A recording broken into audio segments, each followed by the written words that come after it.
Shalom Bapak Ibu. Ya senang sekali saya Yuri Abbas boleh berjumpa dengan Bapak Ibu di tempat ini dan datang ke sini sudah yang kedua, cuman yang pertama waktu itu bukan dalam konteks ibadah. Ya waktu itu sama Pak Niko kemana kita sebelum pulang kali ya. Ya sebelum pulang. Nah saya dari Bekasi Bapak Ibu tidak ya agak jauh sih dari tempat Pak Niko ya. Ya, tetapi biasanya kalau pulang dari kantor sinode saya suka numpang dengan mobil beliau, lalu di drop di LRT. Pak Gembala, Pak Asigor dan Pak Niko adalah pengkhotbah yang cukup sering berkhotbah di gereja lokal kami, GBI NLC, dan kami sangat mengetahui bahwa dua hamba Tuhan ini pengajar-pengajar yang luar biasa.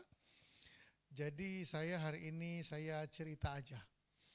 Ya, haleluya. Oke, saya tidak datang sendiri, saya bawa putri saya, putri sulung saya, Gloria Kenanya, Naya, dan sepanjang hari ini dia akan rencananya temani saya sampai sore nanti. Jadi setelah ini kami berdua mau berkeliaran dulu sekitar sini, Pak Niko nunggu pelayanan yang berikutnya. Lalu setelah itu saya antar dia di apa sana tuh di CGA, Cornerstone Global Academy. Oke, yang di Cikarang karena dia tinggal di dorm dan satu minggu ini terakhir dia masuk sekolah karena hari Jumat mereka libur. Mereka sekolah yang berbasis Kristen jadi libur Desembernya agak panjang. Sama kayak di kampung halaman saya di Sangir. Oke, Bapak Ibu nanti kapan-kapan kita bisa kenalan lebih jauh karena tugas saya di sini adalah untuk menyampaikan firman Tuhan dan renungan kita saya beri judul Christ is for us atau Kristus adalah bagi kita. Yang sepakat katakan amin. Abaikan tulisan berbahasa Inggris warna merah itu, sengaja saya tulis biar kesannya saya pintar aja saudara-saudara ya. Ya tapi kurang lebih tulisan itu punya arti bahwa mari kita sama-sama merasakan kegembiraan kehadiran Kristus, katakan amin. Lalu kemudian biar cahayanya yang telah lebih dahulu datang dalam hidup kita memancarkan cahayanya, kita menyebarkan cintanya atau membagikan kasihnya sebab Tuhan adalah kasih. Nah, apa yang tersaji di pemikiran ini adalah saya coba menyodorkan bahwa seseorang ketika dia mengalami kasih Kristus, maka kasih itu akan mampu dia bawa kepada dunia yang ada di sekitar kita. Katakan amin, saudara-saudara. Nah, mari sama-sama kita baca firman Tuhan dari Lukas pasal yang kedua ayat 10 dan 11. Boleh next PowerPoint please. Ya, sama-sama. Ya, ini sedikit keren aja istilahnya saya. Kita rekonstruksi adegan kelahiran Yesus Kristus. Lukas pasal 2 ayat 10 dan 11, dua ayat yang indah ini kita bacakan bersama. Ya, kalau gereja modern itu kan pendeta udah siapkan semua ya Pak Niko ya. Ya, jemaat dulu di kampung, jemaat kalau lupa saya di depan gereja ketemu dengan oma saya. Ya dia tanya, "Ngana mau kemana?" "Ke gereja oma." "Mana Alkitab?" "Nggak bawa, pulang ambil Alkitab." Ya kan? Tapi jemaat sekarang nggak perlu kayak begitu, betul ya? Gereja yang siapkan, amin. Pendeta yang siapkan. Bahkan saya dengar-dengar tahun depan, saudara nggak usah bawa persembahan, gereja yang siapkan. Haleluya. Ya, pokoknya sudah datang aja. Haleluya. Oke, luar biasa. Sama-sama kita baca dua ayat yang indah ini. 2, 3. Lalu kata malaikat itu kepada mereka, "Jangan takut, sebab sesungguhnya aku memberitakan kepadamu kesukaan besar untuk seluruh bangsa. Hari ini telah lahir bagimu juru selamat, yaitu Kristus Tuhan di kota Daud. Berbahagialah mereka yang mendengarkan firman Allah, memeliharanya dalam hatinya, dan yang menjadikan firman itu panduan bagi jalan hidupnya." Amin. Pesan Natal hari ini saudara ya, karena kita tentu saja sudah ada dalam suasana Natal.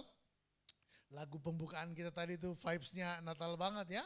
Saya langsung jadi ingat Victor Huta Barat, harusnya di kunci F tadi itu ya. Iya, oke. Luar biasa. Tetapi WL kita itu suaranya renyah banget. Kalau memang datang dari kampung pasti penyanyi paduan suara itu. Nah, mari kita perhatikan Bapak Ibu, next PowerPoint please, tolong. Ayat yang ke-10, nah supaya agak sedikit keren khotbah kita, agar saya tidak terlalu jauh jaraknya dengan Bapak Gembala dan Wakil Gembala yang pinter-pinter ini, saudara ya. Saya coba sodorkan dalam versi Contemporary English Version, Lukas 2 ayat yang ke-10. But the angel said, don't be afraid. I have good news for you. Yang kemudian kita terjemahkan dengan bahasa Injil. Betul ya? Evangelion. Ya, which will make everyone happy. Semua tulisan yang saya beri warna penanda di luar warna putih itu adalah poin-poin khotbah kita hari ini. Dan masing-masing poin saya membutuhkan waktu 25 menit. Saudara kalikan sendiri akan ada berapa lama khotbah kita hari ini. Oke, don't be afraid. PowerPoint yang berikutnya. Sama-sama bilang jangan takut. Kita tahu bahwa storytelling dari kisah ini ketika para gembala sedang ada di padang Efrata, lalu kemudian Allah mengirim malaikatnya. Ya, kenapa saya harus menambahkan dan menegaskan kata Allah mengirim malaikatnya? Karena malaikat tidak pernah datang melawat bumi dengan keinginannya sendiri. Yang percaya katakan amin. Itu makanya saya adalah tipe orang yang agak sulit, bukan berarti tidak ya. Saya adalah orang yang sulit sekali mempercayai bila ada yang viral-viral di video, ada penampakan malaikat, ya kan. Ada yang bilang malaikat dia terbang di langit kapan tempo hari, betul ya. Saya agak sulit mempercayai, sekalipun saya tahu bisa. Amin. Amin. Ya, kenapa? Karena malaikat tidak melawat bumi dengan acara yang apa tuh, random, saudara ya. Apalagi inisiatif sendiri. Dia pasti datang atas sebuah misi yang besar. Amin, saudara. Dalam perayaan Natal ini kita akan membaca 2 kali penampakan malaikat yang spektakuler. Pertama atas orang pribadi yang bernama Maria, amin. Lalu kemudian kepada para gembala di padang Efrata. Semuanya bawa berita besar. Berarti malaikat tidak mungkin melawat bumi tanpa SOP dari sorga. Amin, saudara. Tetapi yang menarik adalah berita yang dibawa adalah yang pertama, jangan takut. Boleh sekali lagi bilang jangan takut. Nah, masalahnya adalah begini, saudara. Tidak satupun yang tidak akan takut saat melihat kemuliaan Allah. Betul nggak? Tidak mungkin. Kenapa? Alkitab memberi kesaksian kepada kita bagaimana bangsa Israel, bangsa yang tiap hari lihat kemuliaan Allah. Tiang awan memimpin di waktu siang, tiang api memimpin di waktu malam. Tetapi kemudian bangsa ini juga berdasarkan cerita Alkitab adalah bangsa yang gemetar ketakutan ketika kemuliaan Allah menyatakan dirinya menutupi gunung Sinai. Mereka tadinya ingin ikut Musa untuk mendatangi gunung itu, tapi ketika mereka melihat kemuliaan Allah yang begitu hebatnya, mereka gemetar ketakutan dan berkata, Musa, kamu aja yang ke sana, karena kalau kami ke sana, kami pasti mati. Betapa menakutkannya mengalami perjumpaan dengan kemuliaan Allah. Lalu contoh yang kedua dari perjanjian lama, Yesaya, seorang nabi yang dipakai Tuhan. Namanya nabi, pasti hidupnya benar. Amin. Karena yang hidupnya tidak benar, biasanya bukan nabi, N-nya diganti B. Ya itu kalau orang Indonesia Timur ya, saya lihat ada wajah-wajah Timur sini ya kan. Ya orang Timur kan kalau lihat orang gak benar, ya bukan nabi tetapi yang itu tadi itu, rica-rica, betul ya. Nah, Nabi Yesaya ketika kemuliaan Allah menampakkan diri, menyatakan diri di hadapannya, apa yang terjadi dengan dia? Yesaya menjadi sangat ketakutan dan dalam ketakutannya dia bilang begitu. Dia bilang begini, pasti celakalah aku karena aku najis bibir. Rupanya begini, saudara. Tidak seorang pun yang tidak takut berhadapan dengan kemuliaan Allah. Karena di hadapan hadirat kemuliaan Allah, kita itu jadi tahu betapa berdosanya kita. Kita mungkin dikenal orang sangat benar, tetapi ketika berhadapan, bila membandingkan diri dengan kemuliaan Allah, we are nothing. Jadi benar tuh kalimat pembukaannya tadi. Tanpa Tuhan, we are nothing. Kenapa orang bisa sombong? Sederhana. Selalu comparing hidupnya dengan yang lain. Saya sekarang udah lebih bagus, ya kan? Ya, saya bisa sombong nggak? Oh, bisa, ya kan? Bisa banget. Ya, tempo hari 3-4 tahun yang lalu, Pak Niko ada yang bilang begini, Pak Yori, ada sombong-sombongnya dikit. Saya bilang begini, kasih tahu sama yang bilang itu, tidak ada manusia di bawah kolong langit ini yang tidak memiliki kesombongan. Amin. Amin. Oh, hati kita ini kalau nggak dijaga bahaya, saudara. Kita ini bahkan bisa menyombongkan kemampuan rendah hati tadi malam. Amin. Tadi malam kita berhasil nih rendah hati nih. Paginya langsung jadi. Oh iya. Dan kalau dia pendeta, kalau Anda pendeta, langsung jadi materi khotbah. Haleluya. Puji Tuhan, saya semalam direndahkan, tetapi ya saya praktek firman Allah. Kalau orang gampang sombong berarti sederhana. Dia selalu comparing hidupnya dengan orang lain. Tapi kalau kita menyelaraskan hidup kita dengan firman Allah, dengan Tuhan, we are nothing. Yesaya seorang nabi, tapi kemudian menjadi takut. Mengapa orang bisa takut saat berhadapan dengan kemuliaan Allah?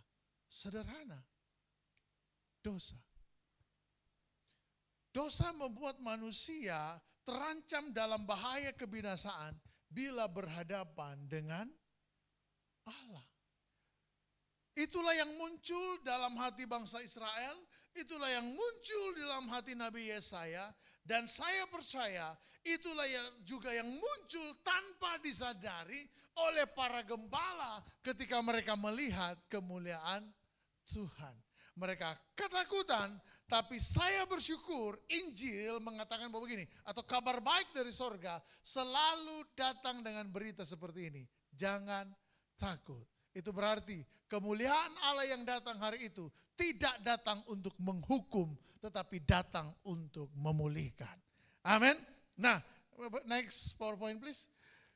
Dosa telah menghadirkan ketakutan dalam diri manusia. Nah, yang lebih menyedihkan lagi, manusia mencoba mencari solusi dan identitas bagi dirinya dengan sesuatu yang dari dunia ini.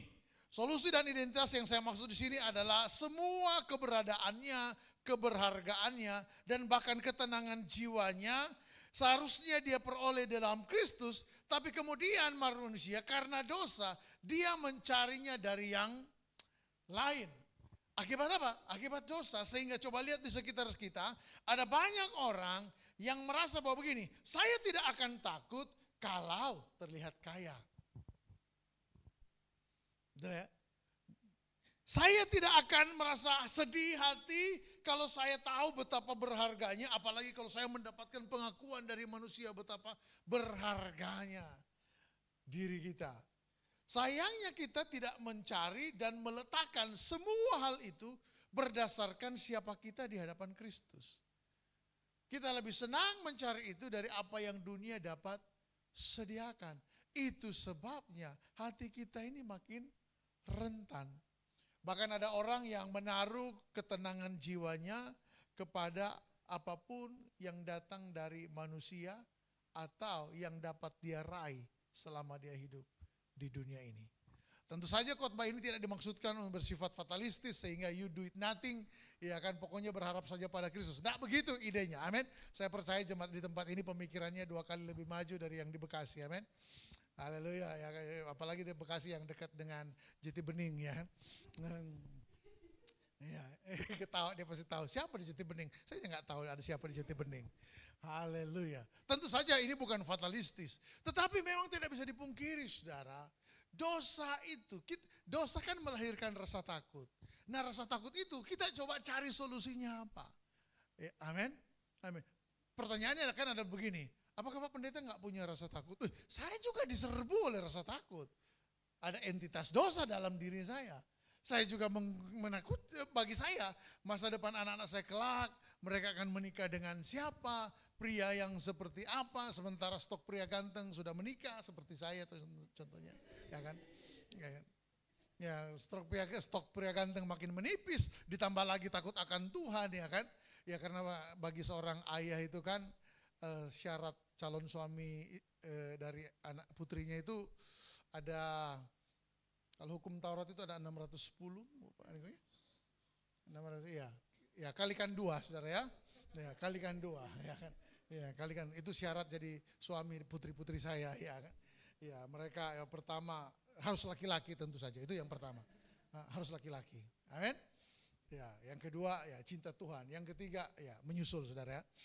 Nah, saya juga punya ketakutan dan celakanya adalah begini. Saya pun tergoda untuk mencari obat dari rasa takut ini pada hal-hal yang berasal dari dunia ini.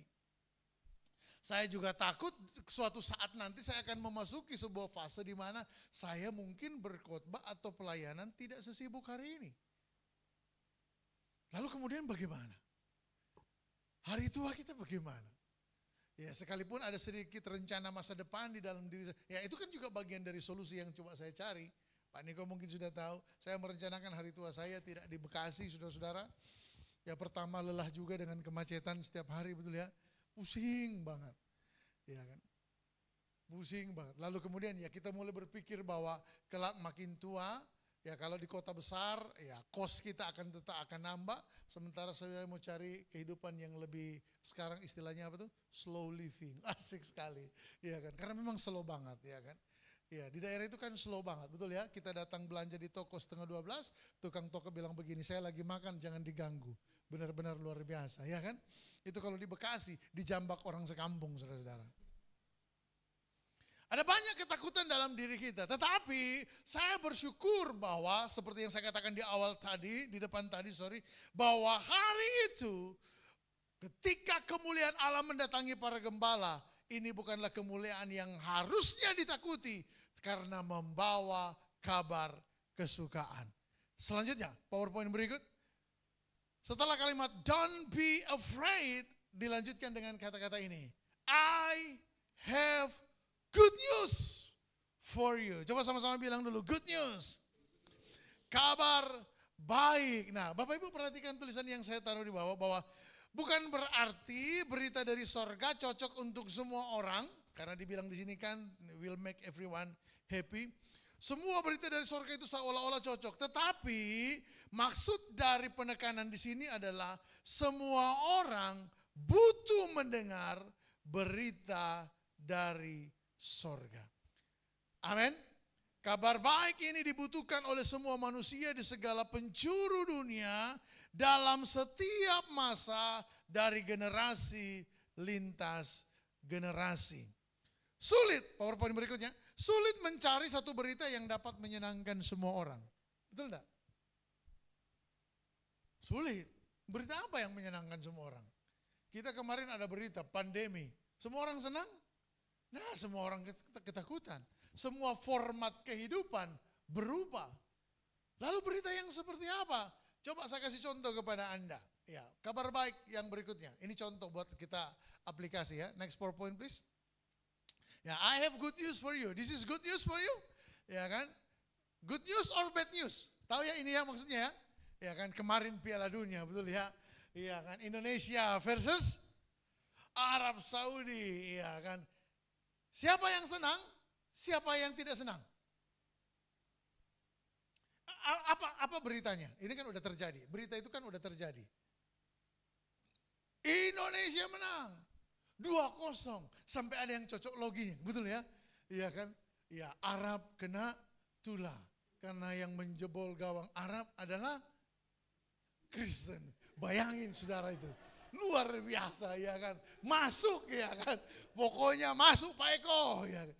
Entah dari mana. Saya kaget baca itu. Ada yang orang Kristen ini kreatif-kreatif ya kan. Sampai yang nggak perlu dia tafsir ya kan. Ya, luar biasa. Tapi kalau dari berita ini, ternyata begini saudara. Apakah ini jadi kabar baik atau kabar buruk? Itu ditentukan oleh siapa kita berdasarkan berita itu datang. Amin. Kalau kita adalah warga Arab Saudi, bahkan saya tonton tuh, nggak tahu tuh videonya bisa terklarifikasi betul atau tidak. Ada seorang syekh waktu dia nonton, dia ambil handphonenya, dia lempar ke arah TV itu. Karena apa? Kalah.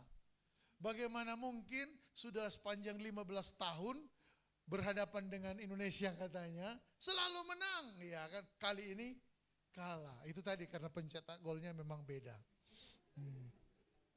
Ya kan. Pemikiran yang bodoh seperti itu juga pernah pernah mencemari hati saya dan pernah kami praktekkan ya.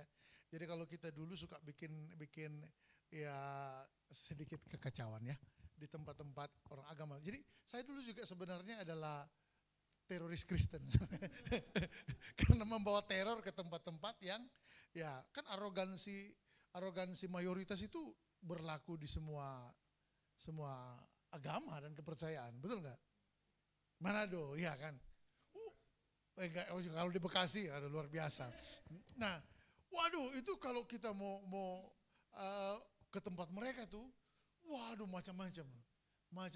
Ada yang bilang kita makan B2 dulu supaya mulut kita penuh dengan minyak B, iya kan? Lalu tangan kita nggak usah cuci tangan karena masih ada minyak babi. Ambil batu, lempar, pasti kena. Karena musuhnya itu otak dari mana itu saudara-saudara ya kan? Ya, jadi ya puji Tuhan, saya juga pernah goblok. I have good news for you, next PowerPoint, which will make everyone happy. Kalau begitu, apa berita yang mampu membuat semua orang bersuka cita? Ayat yang ke-11, next PowerPoint, please.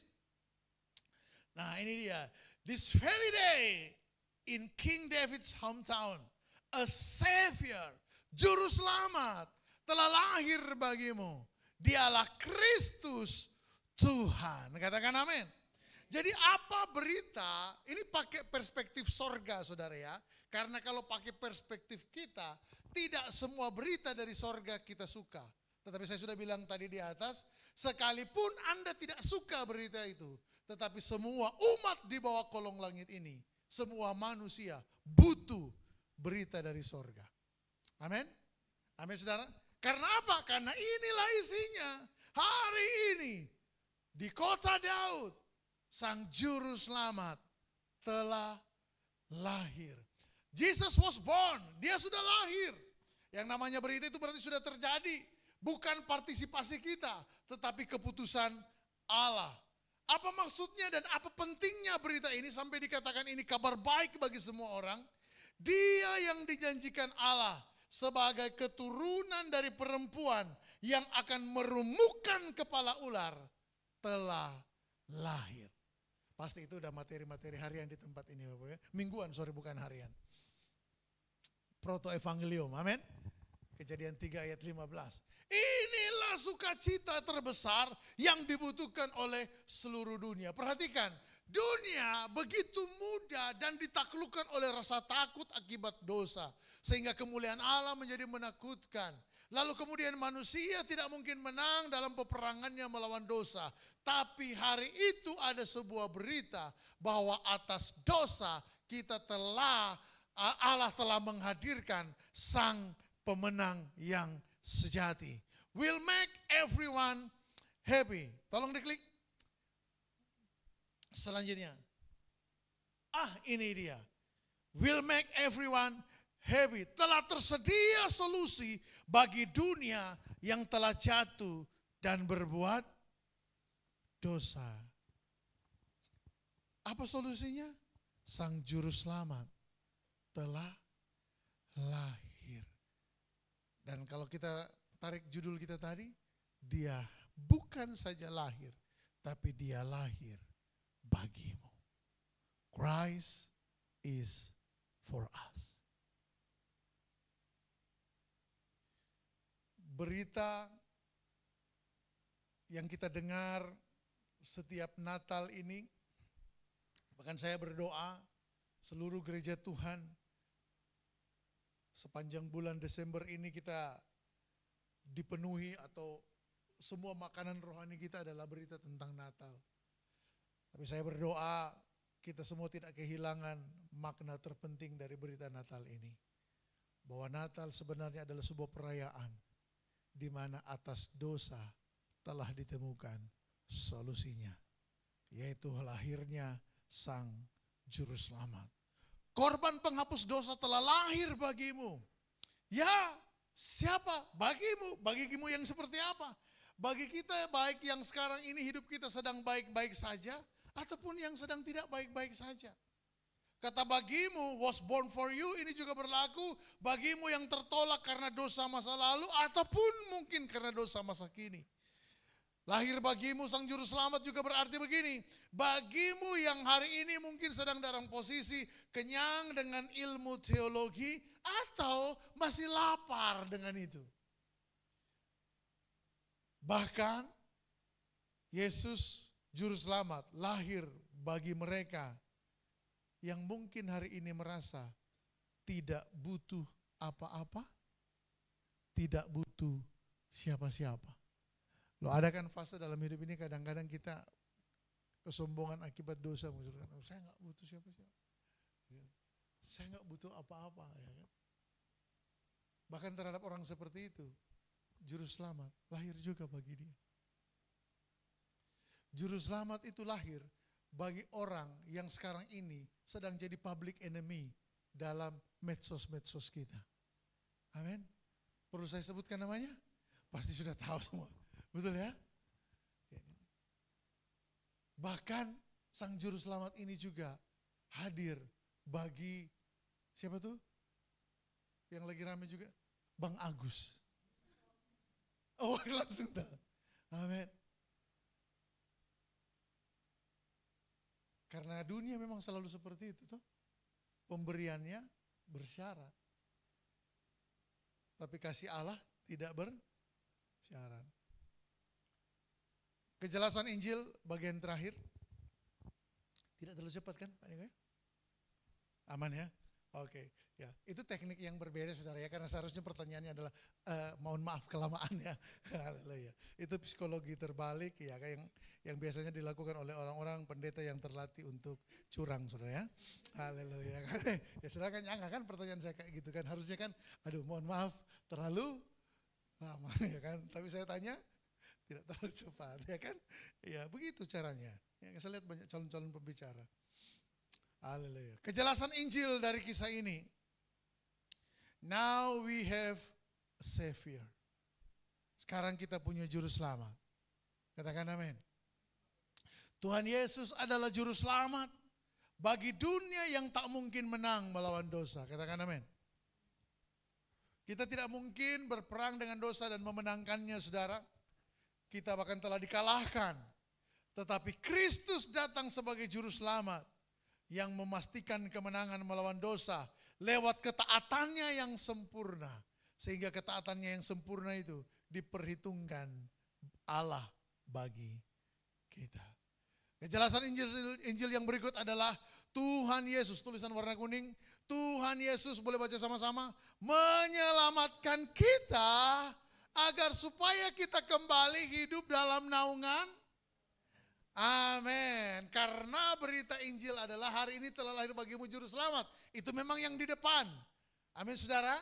Tetapi tidak berhenti sampai di situ. Kristus, Tuhan, pemilik tunggal kehidupan kita. Semua tujuan Allah menyelamatkan hidup kita adalah mengembalikan kita hidup dalam naungan kedaulatannya.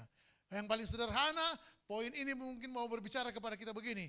Allah menyelamatkan hidup kita agar kita kembali hidup bagi Dia.